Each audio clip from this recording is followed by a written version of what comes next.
안녕하십니까. 에스라의 나무 강단이 제공하는 성경의 어휘 연구, 오늘 또 다른 어휘로 여러분을 모시겠습니다.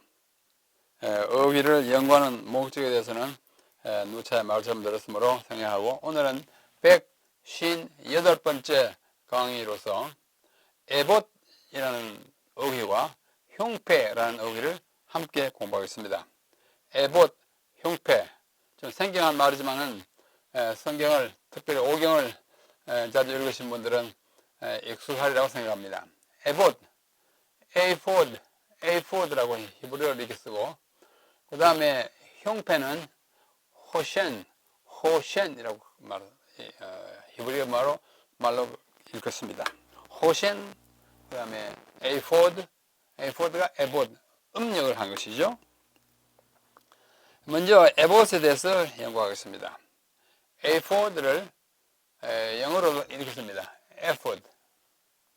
히브리 말로 방금 본 것처럼 에이포드라고 쓸 수도 있고, 요 대신에 점만 찍어서 에이포드. 발음은 뭐 거의 같습니다. 발음의 차이는 없습니다. 그러나 여기 O, 이렇게 된 O하고 요거는 이렇게 된 O의 차이에 불과합니다. 이 에이포드라고 하는 히브리 말은 아파드라고 하는 동사에서 옵니다. 아파드, 에이포드, 자음이 같죠?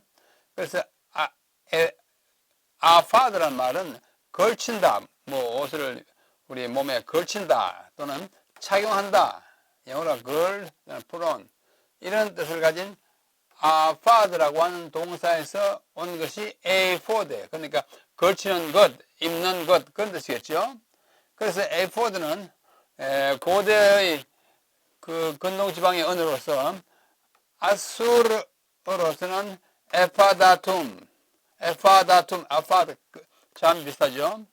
또 우가리어들은 아파드, 다 자음이 똑같습니다. 이런 것과 똑같이 같은 근에서 나오는 에이포드인데, 뜻이 뭐냐면 종류가 정해지지 않은 일반적인 의복을 의미했습니다. 에이포드, 아파둠. 그랬는데 이것이 이제 원래 다른 언어에서 히브리어로 들어왔어요. 히브리어로서는 이것이 외래어가 된 것입니다. 이것이 외래어로 히브리어에 들어와서는 세마포로 만든 소매 없는 옷을 가리키게 되었습니다. 원래는 그냥 옷이에요. 이게 아시리아 말이나 우가리 말로는 일반적인 말이었는데, 그것이 들어와서는 그 사람들이 이렇게 입는 옷이 세마포로 된 옷이니, 주로 세마포로 만들어 왔으니까 세마포로 만든 소매 없는 옷을 가리키자라고 이제 그 의미가 규정된 것입니다. 이와 비슷한 현상은 다른 언어들에서도 일어납니다. 한국어에도 일어나요. 예를 들면 영어의 드레스라고 하는 말은 그냥 의복, 복장이에요. 드레스. 그냥 우리 한국에 오면 드레스 하면 뭐예요? 신부가 결혼식 할 때 입고 들어가는 옷, 드레스 입었다 하잖아요. 거의 그 뜻을 가리키는 말처럼 되어버렸습니다. 또 독일말 자일이라고 명사가 있어요. 자일. 우리 보통 뭐 자일 합니다만, 자일이라는 말은 독일말로 밧줄 할 때 그 다음에 줄, 그 다음에 끈, 일반적인 말인데 한국에서는 자일 하면은 등산용 자일만 가리키는 것처럼 되었어요. 그래서 한 언어에서 다른 언어로 가면 그 의미가 국한되거나 한쪽으로 이렇게 몰아져서 특별한 것을 가리키는 말로 되었는데, 그 에포드가 바로 그와 같습니다. 원래는 일반적인 옷이 있는데 소매만 웃음 다 그렇게 말했는데, 히브리에 와서는 제사장이 입는 옷, 특별한 경우에 있는 옷으로 그 의미가 한정되게 됐습니다. 다시 한번 히브리어 에이포드 또는 에포드예요. 히브리어 성경에는 이 단어가 49회 사용되었고, 우리말로 번역되어서는 56회 사용. 왜 이렇게 많아진 거 아니? 히브리어 본문에는 대명사로 그것을 가리키는 것으로 대명사 했는데, 우리말로는 그 대명사의 원래 가리키는 말이 그냥 에봇으로 이것을 썼어요. 대명사 대신에 명사를 썼기 때문에 이렇게 49회가 56회로 많아졌습니다. 또 한 번은 므낫세 지파의 지휘관 이름으로 고유명사로 나오는 경우는 한 번 있습니다. 이것은 이제 보통 에보스라고 하는 어떤 사람이죠.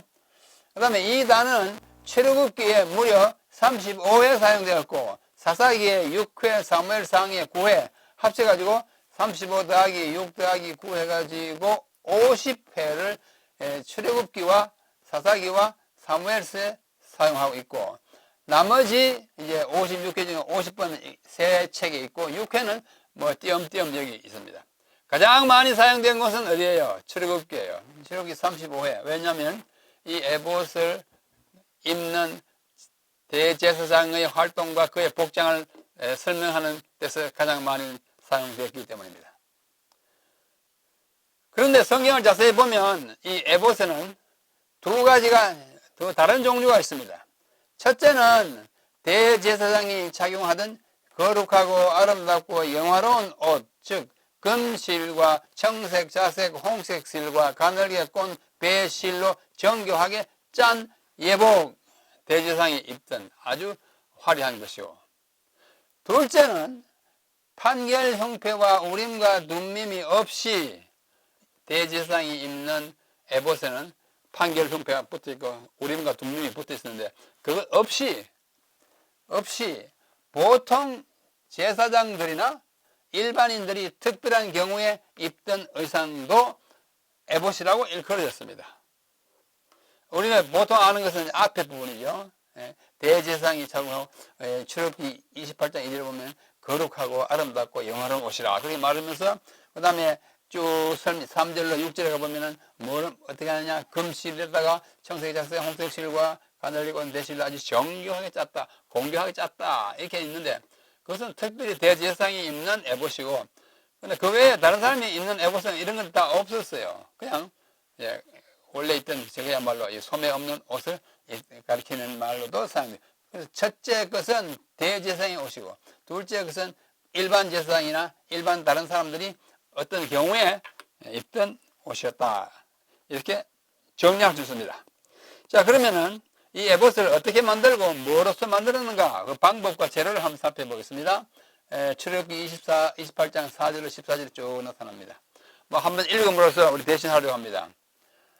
그들이 지을 옷은 이러하니, 대제사장이 입을 옷, 그 에봇과 함께 곧 형패와 에봇과 겉옷과 반포 속옷과 관과 띠라, 대제사장이 입는 여러 가지 옷들을 이야기하고 있습니다.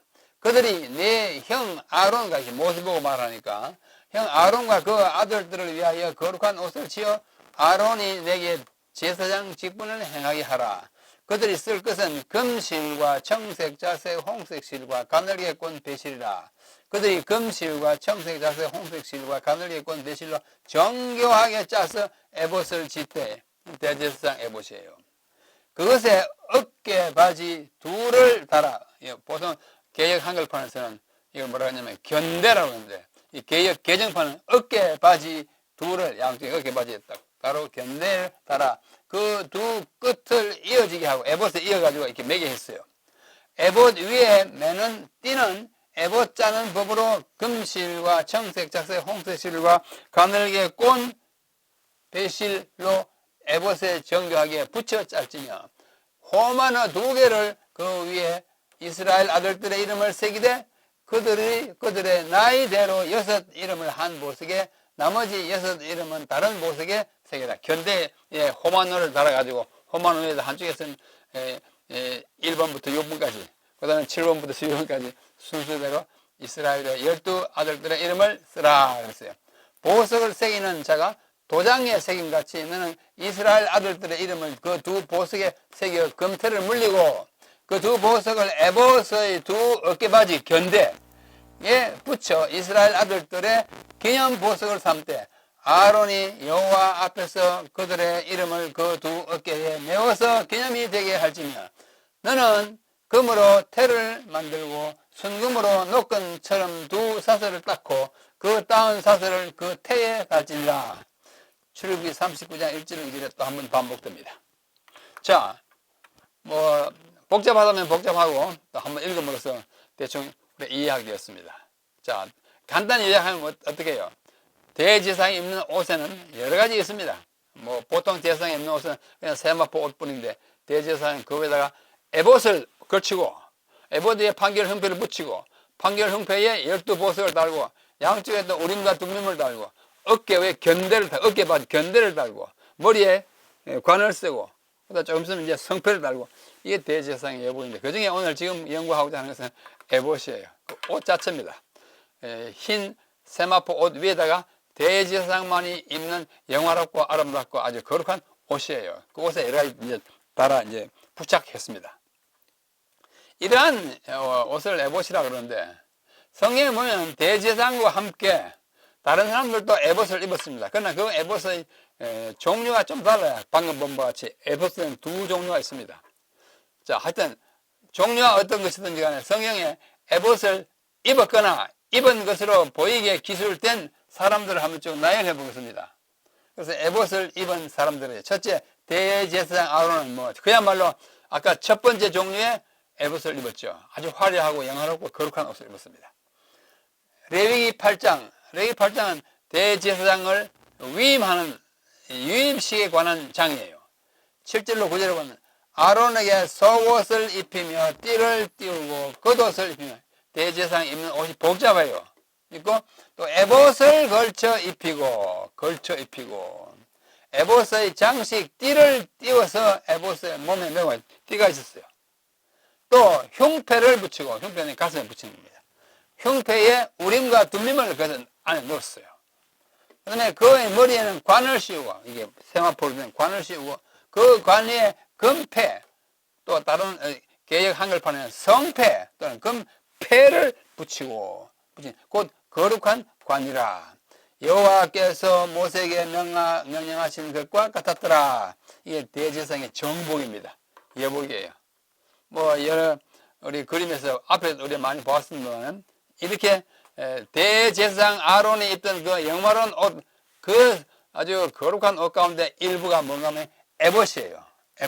에봇을 대제사장이 입었습니다. 자, 둘째는 사사 기드온이 에봇을 가지고 오게 했습니다. 가져왔으니까 입었겠죠? 입었을 것으로 보입니다. 그러나 대제사장의 예복은 아니었을 것으로 봐요. 대제사장의 예복은 대제사장이 가지고 있는데 기도는 제사장 족속이 아닙니다. 사사기 8장에 보면 26절, 27절 기도원이 요청한 금 귀고리의 무게가 금 1700세겔이요. 그 외에 또 초승달 장식들과 폐물과 미디안 왕들이 입었던 자색 의복과 또 그 외에 그들의 낙타 목에 둘렀던 사슬이 있더라. 뭐 기돈이 나가서 이제 적군을 무찌르으니까 거기서 많은 보물을 이제 뭐 얻어오기도 하고 빼앗아 오기도 해왔어요. 노획물이죠. 사슬이 낙타 목에 있던 사슬도 있고 기돈이 그 금으로 에봇 하나를 만들어 자기의 성읍 오브라에 두었더니 아마 좀 금실을 해가지고 이제 뭘 만드는 거냐 에봇을 만들어 가지고 자기 오브라라고 하는 도성에 두었어요. 온 이스라엘이 그것을 엄란하게 위함으로 그것이 기도원과 그 집에 얼마나 에봇이니까 뭐 이걸 굉장히 거룩하다 해야지 그걸 찾아내라 그걸 귀하게 여길 뿐만 아니라 거기다 뭐 절하려고 하는 엄란하게 됐다. 그 말은 그것 때문에 우상숭배처럼 됐다 이런 뜻입니다. 자, 기돈이 금으로 만든 에봇을 친히 입었는지는 확실하지 않아요. 본문에서는 그냥 그걸 가져오라 하지 만들어가지고 어떻게 해요? 성읍에 뒀다 했으니까 아마 입어보기도 했지 않았을까 생각합니다. 그냥 대제사장이 입던 에봇과는 다른 종류의 에봇은 일반인도 입을 수 있었기 때문에 아마 그 가운데 하나일 것이다. 여기에 뭐 성패가 이게 뭐예요? 그 흉패가 붙었거나 우림과 둠림이 있거나 그런 것은 아닐 것 같고 단지 금실로 이제 수놓은 것으로 에봇을 만들었다 이렇게 되어 있는 것을 봐서 어쩌면 그 에봇은 기돈이 입어도 되는 것인가 입었을 것 같아서 여기다 제가 물음표를 퀘스천 마크를 붙여놨습니다. 입었을지 안 입었을지는 확실히 모르겠다. 하여튼 기돈이 그것을 만드는 건 사실이에요. 자, 셋째, 에브라임 산지에 나오는 미가의 아들이 또 그 에봇을 입었을 것 같습니다. 한번 봅시다. 사사기 17장 1절과 5절이에요. 에브라임 산지에 미가라 하는 이름을 가진 사람이 있었다. 그 사람 5절이에요. 그 사람 미가에게 신당이 있으므로 그가 에봇과 드라빔을 만들고 한 아들을 세워 그의 제사장으로 삼았다. 이것도 뭐 대제사장이 입던 에봇은 아니었을 것으로 보여요. 일반 제사장이라고 지금 그냥 대제사장 아니라 그냥 제사장을 세웠으니까 둘째 종류의 에봇을 이 미가의 아들이 입었을 것으로 보입니다. 사사기 18장에 나가보면 그 땅을 장탐하러 갔던 단지파 사람들이에요. 지파 5사람이 그리로 들어가서 새긴 신상과 이 미가의 집에 들어가서 에봇과 드라빔과 부어 만든 신상을 가져갈 때에 그 제사장은 무기를 지닌 600명과 함께 문 입구에 섰더라. 그 5사람이, 이 단지파의 사람 5사람이 미가의 집에 들어가서 그 새긴 신상과 에봇과 드라빔과 부어 만든 신상을 가지고 나오매 그 제사장이 그들에게 묻되 너희가 무엇을 하려고 가져가느냐? 이 미가의 아들이겠죠. 하니 그들이 그에게 말하기를 잠잠하라. 네 손을 입에 대라. 입 닫아. 그 말이죠. 우리와 함께 가서 우리의 아버지와 제사장이 되라. 미가의 아들과 여기 있지 말고 장전에 말지 하지 말고 우리 따라와서 우리 제사장이 좀 되라. 이 단지파가 멀리 갈릴리 북쪽으로 이사가는 그 판국이거든요. 네가 한 사람의 집에 제사장이 되는 것과 이스라엘의 한 지파, 단지파, 한 족속의 제사장이 되는 것 중에 어느 것이 낫겠느냐? 아주 설득을 합니다. 조용하고 좀 따라오세요. 이게 된 거예요. 그 제사장이 마음에 기뻐하여 에봇과 드라빔과 새긴 우상을 받아 가지고 그 백성 가운데로 들어가니라. 그래가지고 저기 갈릴리 북쪽에 가서 제사장 노릇을 한 것으로 보입니다. 하여튼 그래요. 사사시대에는 사람들이 제사를 잘 드리지 않았기 때문에 제사장들이 떠돌아다니는 일이 됐어요. 왜냐? 실직자가 됐어요.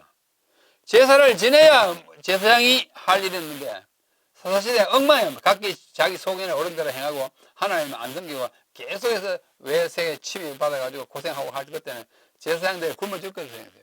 그래서 생긴 한 사례가 이 미가의 집안의 이야기입니다. 그죠? 떠돌아다니는 일이 있었어요. 위에 미가는 그러한 형편에 처한 제사장 중에 하나였던 것으로 보입니다. 하여튼 그의 아들이 지금 우리는 에봇에 대해서 연구하니까 에봇을 입을 것으로 보이고 제사장 노릇을 하게 되니까 그러나 이 에봇은 평제사장이 입는 에봇이었을 것으로 추정이 됩니다. 자, 그 다음에 네 번째 또 어린 사무엘이 에봇을 입었어요. 여러분 아시잖아요. 이 사무엘이 그 어머니가 한낮에 이제 태어나가지고 기도의 응답으로 태어나가지고 어릴 때 그 아들을 엘리 제사장에게 갖다 맡깁니다. 어린 소년에게. 사무엘상 2장 18, 19절에 사무엘은 어렸을 때에 세마포 에봇을 입고 여호와 앞에 섬겼더라.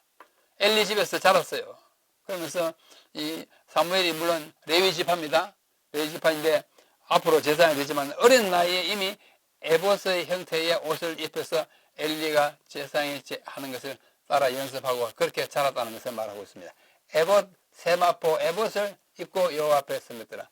그의 어머니가 매년 드리는 제사를 드리러 그의 남편과 함께 올라갈 때마다 작은 겉옷을 지어다가 그에게 주었더라. 아마 에봇도 그 중에 속했을 겁니다. 1년 동안 입으면 좀 낡아지고 때 묻으니까 또 키가 좀 크니까 이렇게 겉옷 중에 하나가 에봇이었던 것으로 보입니다. 자, 여기 재림교회 성경 주석 3권 541페이지 번역판에 보면 여기서는 사무엘이 입었던 옷, 하위 계급의 제사장과 레위인이 입거나 또 때로는 백성 가운데 유력한 이들도 착용하는 의복을 말한다. 이렇게 해놨어요. 분명하죠? 그게 확실해 보입니다.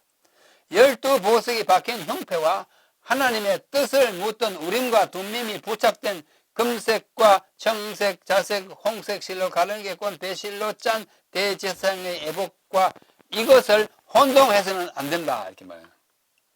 확실히 구분 짓고 있습니다. 성경을 보면 분명합니다. 그래서 이 어린 사무엘이 입었던 에봇도 있습니다. 대제사장의 에봇 아닌 간단한 에봇을 입었던 것입니다. 자, 다섯 번째, 엘리의 증손 아히야도 에봇을 입었다고 기록이 되어 있습니다. 자, 사무엘상 14장. 사울이 기브아 변두리 미그론에 있는 석류나무 아래에 머물렀고, 사울 왕이요, 첫 왕이죠. 함께한 백성은 600명 가량이며 아히야는 에봇을 입고 거기 있었으니, 에봇을 입고 성전이 아닌 밖에서 같이 있으니까 대제사장이 입는 그 에봇은 아니었던 것이 분명합니다. 그는 이가봇의 형제 아히두브의 아들요 비느하스의 손자요 실로에서 여호와의 제사장이 되었던 엘리의 정손이었더라. 엘리의 정손이에요. 엘리의 정손. 그렇죠? 정손이었더라. 백성은 요나단이 블레셋 사람의 부대에게로 간 줄을 알지. 요나단이 블레셋 지방으로 갔어요. 그게 간 줄을 알지 못하고 있다. 이 비느하스는 아론의 손자요 엘르아살의 아들인 비느하스와는 다른 비느하스입니다. 이름이 같기 때문에 그 사람은 그거는 아론의 손자인데 왜 그런가 다른 비느하스라는 것을 확인해 드리는 것입니다. 자, 이 엘리의 정손 아히야도 바깥에서 에봇처럼 생긴 옷을 입고 에봇을 입고 있었던 사실을 기록하고 있습니다. 자, 6번째, 사울의 부하 도액에게 죽은 제사장 85명이 있습니다. 이 참 도액이라고 한 사람이 참 간사하고 아주 악한 사람이었어요. 사울을 섬기기 위해서 한 짓이지만은 제사장 무작위로 막 죽였습니다. 자, 이 보십시오. 사무엘상 22장. 사울 왕이 도액에게 이르되 너는 돌아가서 제사장들을 죽이라. 명령은 사울이 했죠.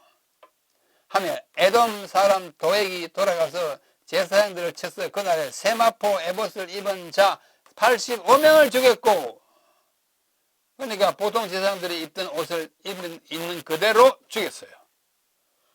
레위인들을 막 죽였습니다. 사울이 이러니까 어떻게 해요? 하나님의 참 그 은총을 입은 사울이 아주 엉뚱한 짓을 많이 해서 결국은 피하게 되고 죽고 이제 그 일이 끝나는 것입니다. 제사장들의 성읍 노브의 남녀와 아이들과 젖 먹는 자들과 소와 나귀와 양을 칼로 쳐 죽였어요. 사울과 도액이 하는 짓입니다. 아히두베의 아들 아히멜렉의 아들 중 하나가 피하였으니 그의 이름은 아비아달이라. 아비아달이 겨우 피해서 목숨을 건졌습니다.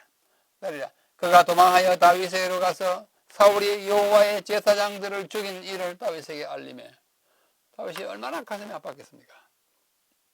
자기를 막 죽이려고 하는 것도 참 간신히 피하고 다녔는데 제사장까지 다 죽이게 되니까 그 당시에 비극적인 상황을 우리는 가히 짐작하고도 남습니다. 자, 6번째죠. 7번째, 도망하던 다윗도 에봇을 입은 것을 볼 수 있습니다. 다윗의 제사장 아니잖아요. 그렇죠? 사무엘상 23장 6절 9절 30장 7절 8절입니다. 아히멜렉의 아들 아비아달 그 목숨을 부지한 아비아달이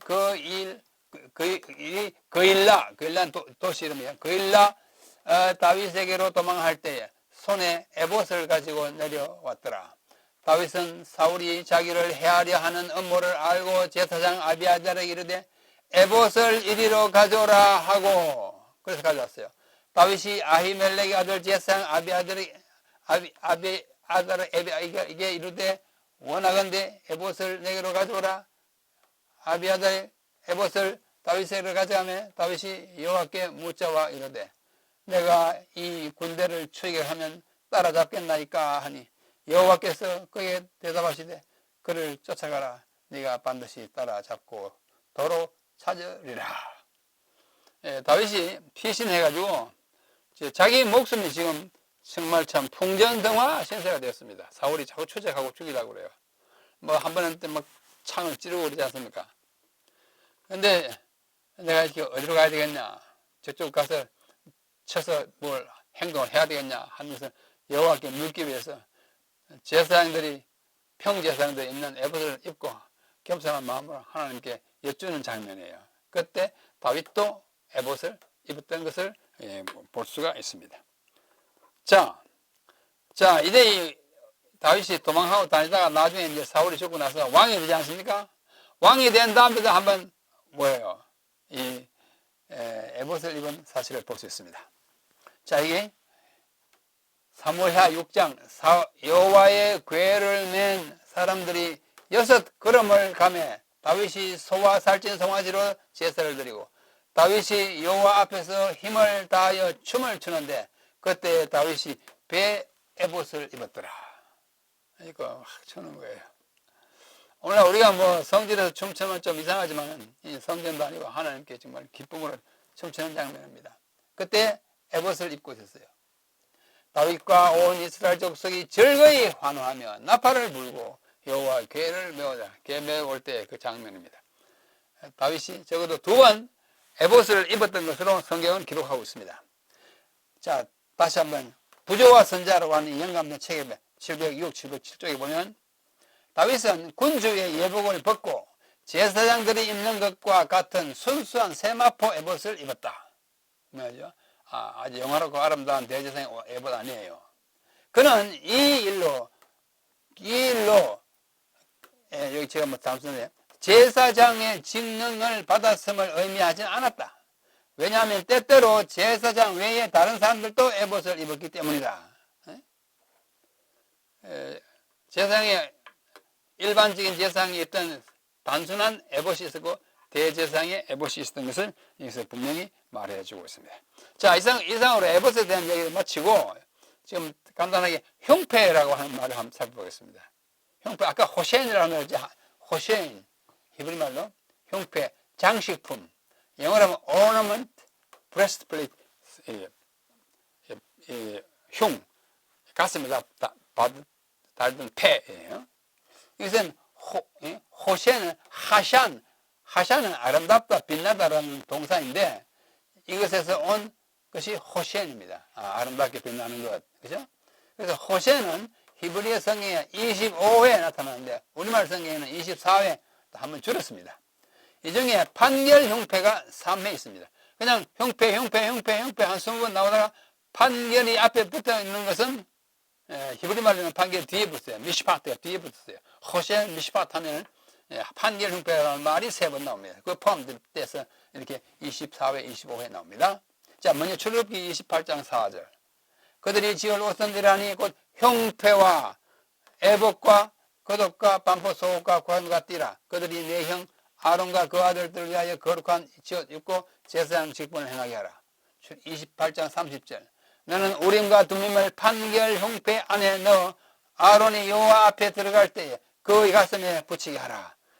레위기 8장 8절. 흉패를 붙이고 흉패에 우림과 둠밈을 넣고. 확실하죠? 대제사장이 입던 그 에봇 위에 붙이는 판결 흉패예요. 판결 흉패는 보통 흉패라고 그러는데 특별한 경우에 3번 판결 흉패라고 이름을 구체적으로 붙였습니다. 자, 28장 15절로 24절. 너는 판결 흉패를 에봇 짜는 방법으로 금실과 청색, 자색, 홍색 실과 갈게 꽃실로 정교하게 짜서 만들되 길이와 너비가 한 뼘씩 2겹으로 네모 반듯하게 하고 그것에 4줄로 보석을 물리되 첫 줄은 홍보석, 황옥, 녹주옥이요. 둘째 줄은 석류석, 남보석, 홍만호요. 셋째 줄은 호박, 백만호, 자수정이요. 넷째 줄은 녹보석, 호만호, 벽옥으로 다 금태에 물릴지니 이 보석들은 이스라엘 아들들의 이름대로 12이라. 보석마다 12지파에 한 이름씩 도장을 새기는 법으로 새기고 순금으로 녹건처럼 따은 사슬을 그 흉패 위에 붙이고 또 금고리 2를 만들어 흉패 위 곧 흉패 2 끝에 그 2 고리를 달고 따은 2 금 사슬로 흉패 2 끝 2 고리에 꿰매고. 아주 복잡하죠? 복잡하지만은 만들어놓고 보면 단순합니다. 자, 이렇게 만들었어요. 보십시오. 한 줄에 3개씩 보석을 달고 이게 전체가 판결 흉패입니다. 보석을 3개씩 4줄로 하면 12이죠. 그 다음에 이쪽에 이게 뭐예요? 우림. 이거는 둠밈. 오른쪽에 우밈, 왼쪽에 둠밈을 안에 붙여 넣었어요. 이게 뭐예요? 판결 흉패. 왜 판결 흉패냐? 흉패는 가슴에 붙이는 패니까 흉패인데 판결이라는 것은 하나님께서 무엇을 판결 또는 심판 또는 예스나 노냐 하는 것을 결정하는 때 사용되기 때문에 판결 흉패라고 그러고 그때는 판결 흉패이고 보통은 그냥 흉패예요. 흉패입니다. 자, 이것을 대제사장의 에봇 위에 가슴에 달았기 때문에 형패라고 합니다. 자, 대제사장이 이게 에봇이에요. 에봇이 쭉 있는데 그 위에 가슴에다 이렇게 달았어요. 보석이 세 개, 네 줄. 그 다음에 이쪽에 우림과 둠밈이 있어요. 우림과 둠밈이 확실하지 않지만 제가 표시를 하면 우림과 둠밈이에요. 대제사장의 에봇입니다. 자, 여기서 다시 한번 판결 형태로 돌아가면 판결 형태를 씁니다. 이렇게 세 개씩 네 줄 우림과 둠밈. 우림과 둠밈이에요. 오른쪽에 우림, 제사장이 오른쪽이죠. 여기 왼쪽이에요. 우림이고 이것이 후광, 광이 이렇게 둘러지면은 하나님께서 그것을 인정하고 긍정하는 표시입니다. 그렇죠? 그것을 동의하는 표시예요. 그 다음에 왼쪽에 있는 이 둠림에 이렇게 좀 구름이 끼듯이 흐려지는 그 현상이 나타나는 것은 반대 하나님 그건 안 된다. 그렇죠? 오른쪽에는 우림, 그 후광, 빛이 이렇게 둘러지는 것. 사람 얼굴에 빛이 이렇게 둘러지는 그 영어로 하면 헤일로, H-A-L-O, 헤일로 후광이라고 번역했습니다. 그건 하나님의 동의를 뜻하는 것이고 왼쪽에 있는 둠림에 구름에 끼면 그건 반대를 뜻하는 거예요. 우림과 둠림 이렇게 되어 있습니다. 자, 또 한 번 더 보겠습니다. 다른 그림 보십시다. 세 줄, 세 개, 네 줄. 우림, 박죠? 예, 후광이 비치고, 이거는 뭐요? 어둠이 비치죠. 이것을 판결 형패라 일컫는 것입니다. 자, 대제사장의 예복을 우리가 전체를 한번 다시 봅시다. 이게 하이프리 대제사장의 예복이에요. 출애굽기 28장 4절로 43절입니다. 자, 맨 아래 흰 옷이 뭐야? 반포 속옷이에요. 반포 흰 옷. 이 발목까지. 그 다음에 요거는 뭐냐면 겉옷입니다. 푸른 청색 예복이에요. 여기 밑에 돌아가면서 뭐 하냐면 금방울 이런 두 개와 석류 이런 두 개가 쭉 달려 있어요. 요게 에봇입니다. 요거. 조끼처럼 됐죠? 여기 에봇이에요. 이게 에봇이라고 했죠? 에봇. 그 다음에 여기에 판결 형패, 브레스트 플레이트. 여기에 우림과 둠림이 이렇게 잘 안 보이지만 여기 붙어 있어요. 이건 에봇과 띠는 이게 띠입니다. 에봇과 띠. 그 다음에 요 어깨 띠 있었죠? 그건 견대라고 했습니다. 어깨 바지. 개역 개정판에는 어깨 바지. 개역 한글판에는 견대, 어깨 견자예요.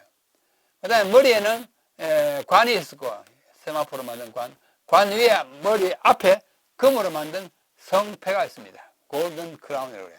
성패가 있습니다. 금관 같은 게 있습니다. 이렇게 되어 있습니다. 자, 대제사장입니다. 네?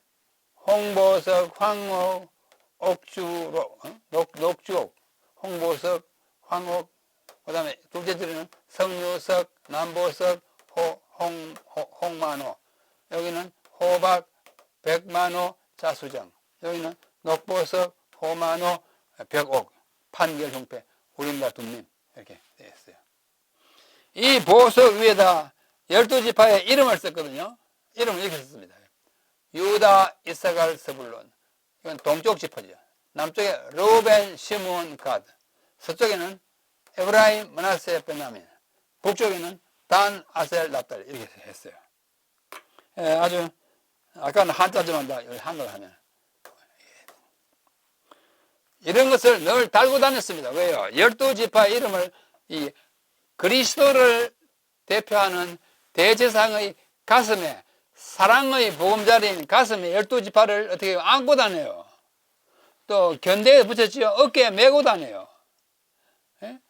가슴은 사랑의 자리고 어깨는 힘의 자리입니다. 하나님께서 그리스도 우리 대제사장께서 12지파를 상징하는 하나님의 백성을 품고 어깨에 메고 다닌다는 사실을 우리에게 가르쳐 주는 것입니다. 자, 오늘의 공부의 요약입니다.